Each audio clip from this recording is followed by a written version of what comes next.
Star Wars Battlefront has new content coming for it, and well, it's arguably the one we've all been waiting for. Not only are we getting new heroes, which I'll get onto in just a second, but this DLC is bringing us space battles. That's right, players have been asking for it since the launch of the game, but finally we get to live out our childhood dreams by flying through the trenches of a Star Destroyer and the Death Star. I can't wait. Before we get onto that though, on the 21st of July a new game mode is going to be added to the game called Skirmish. Battlefront is finally getting an offline mode. Players will be able to play against bots on their own or with a friend in co-op or split screen on consoles. You can pick the difficulty you want and then play either Walker Assault or Fighter Squadron. Personally, I can't see myself playing against bots when I can play against real people, but it's good to know that the option is there because there's a lot of people that definitely want it, and those guys that maybe played the offline modes in the original Battlefront games were a bit disappointed by the lack of that feature, and also the people that maybe wanted just a single player version of the game. Okay, moving on, the Death Star, the next DLC coming out in September, and well, the name says it all, doesn't it? Who doesn't want to play levels based around the Death Star? As you would expect, we'll be getting more new maps, but this time they'll be both on the ground and in space.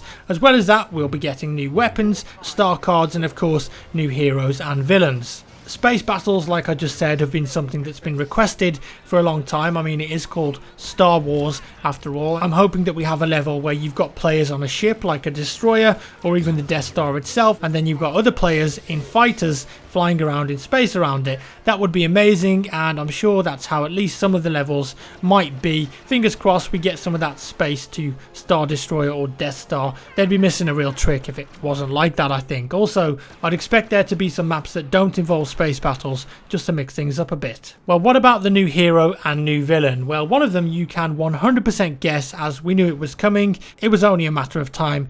Chewbacca will finally be making his appearance in the game.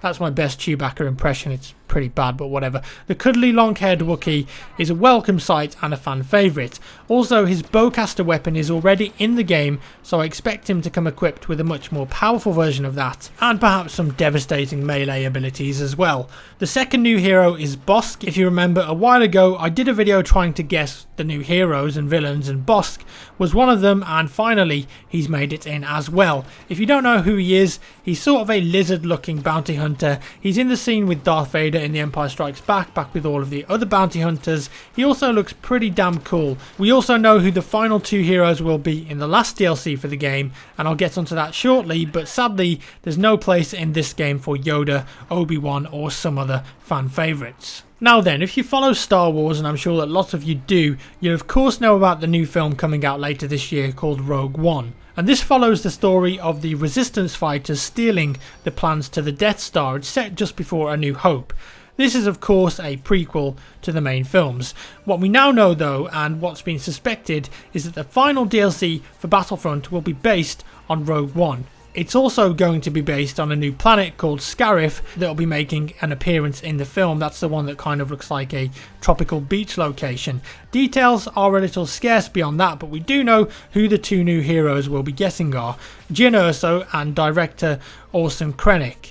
Jyn is played by Felicity Jones in the film as in the lead actress and plays a criminal come resistance fighter, and director Krennic on the other hand is an Imperial officer who's very sinister, and he's on the rise, desperate to become the Emperor's right hand man. I'm really interested to see how they approach the Rogue One DLC and also space battles, but I guess they kind of just speak for themselves, although I am hoping for a few more objective based game modes rather than just Fighter Squadron, which is fly around and kill everyone. Fingers crossed that we'll get a Fighter Squadron style game mode for the space battles that focuses on destroying the Death Star. I can't wait to get stuck into those, but before I go, we also have a little bit of information on the new Star Wars game being made by Visceral Games, because during the Star Wars celebration last week, the creative director of Visceral's new game, Amy Hennig, described the game as an original Star Wars story with new characters, new locations, new tech, new creatures, you name it. What's interesting is that as well as that, she says that the process that I've been using is really similar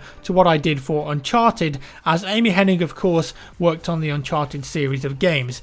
Now that's not to say this game is going to turn out like Uncharted, but if that series is anything to go by, at least the story and creative direction could be pretty top notch. She's also claimed that there are a lot of clues hidden in the released art for the game. Very interesting, and I'd love to see if anyone can spot those. And that's all for today, folks. Do let me know your thoughts down in the comments below. If you enjoyed the video, give me a thumbs up. If you didn't, a thumbs down, and I'll see you in the next one.